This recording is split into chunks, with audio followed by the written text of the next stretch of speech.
Hello and welcome to the next episode of Agri Art. For this episode, we'll be talking about the archaeology of ancient Roman and French wine, specifically wine grown in France, southern France specifically, during Roman occupation. Let's get started.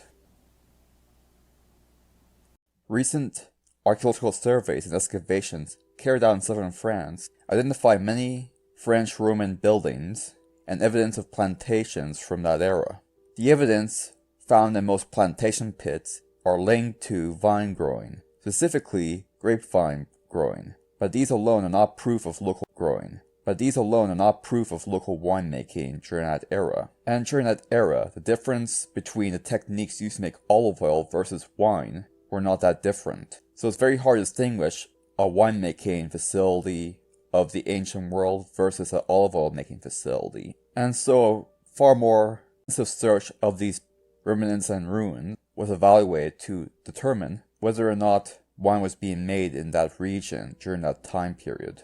The main sites being surveyed is the site of Gascoigne, which has been studied extensively, which led to the discovery of plantation pits and trenches. These vineyards and sites have been in use since the 4th century BCE, based on current evidence. The earliest known examples of vine growing occurred in the 2nd century BCE, and under Pliny the Elder, mass production of wine grapes began in the 1st century CE, and Pliny deal about, but did not write about any wine from Belziers exported to Rome, or as we now know it, Gascoigne. I'm definitely mispronouncing all these names, my apologies. The archaeological sites are two ancient farms set 200 meters apart and occupied during the 1st and 2nd century CE. The first farm is an L-shaped building that occupies 250 meters squared and consists of 2 rooms and have potential winemaking structures on the north side of the building.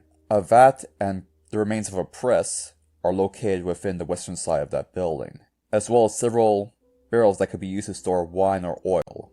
The machinery is very similar to the first farm, and both farms were abandoned between the end of the 2nd century CE and the beginnings of the 1st century CE. Although it's unknown why this happened, it appears that the region of Narbonnaise was in decline for many years for many establishments.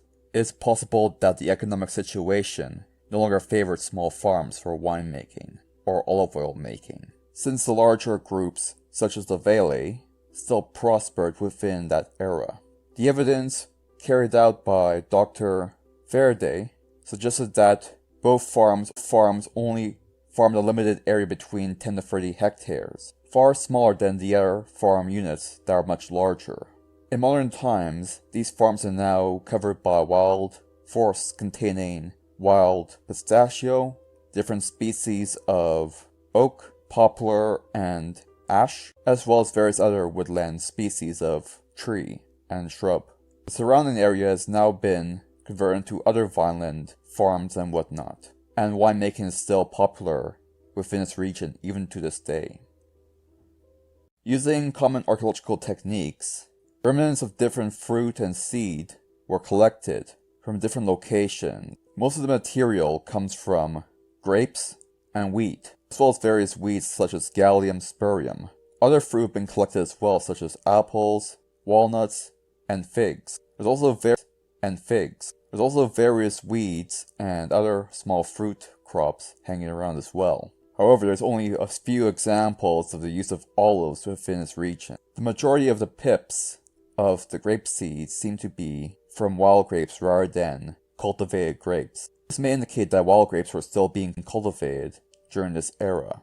Of the wood found within different dig sites, the most common wood was grape, followed by spruce species, followed by cherry wood and figs. The wood used to make charcoal seems to be mostly from different conifers, with mixes of different prunus species such as the common cherry and several other species of fig, oak, and other relatives. Within the regions and remnants of the pressing areas within these buildings, remnants of crushed pips, skins, and other pieces of other grape-related remnants indicate grape pressing, which further suggests that winemaking was indeed happening, although mostly through the use of wild grapes. Most of the charcoal remnants were also made from grapevine. Later discoveries of something called a Cato press, which was used to press grapes, also gives evidence of grape wine production within these regions, given that the same press was reconstructed within this dig site. This also suggests that the stomping method for making wine came much later. The presence of grape pips on the Cato press indicates that the previous hypothesis that this was only used for oil crushing is not supported, and the Cato press may have been used for both extracting wine and oil. In conclusion, the hypothesis that winemaking through crushing was the most common means of winemaking back in the day is put into question, as is the hypothesis that the Cato press making olive oil was only used for making olive oil. At least in these two farms, the Cato press was used to make grape juice by pressing the grapes against it. Based on the archaeological evidence, it's also likely that wild grapes are the predominant source of wine within that region, rather than domesticated grapes. And the French wine grapes may be descendants of both these wild grapes and Roman descendant domesticated grapes. And its evidence also suggests that other crops such as fruit trees, cereals, and other forms of farming occurred alongside the wine cultivation, much in the same way that, similar to modern homesteaders. And that will cover everything. Thank you for watching. Thank you for watching this video. If you enjoyed this video, please like and subscribe. If you really enjoyed it and think you can donate, you can do so at Buy Me a Coffee, link in the description below. Thank you for watching.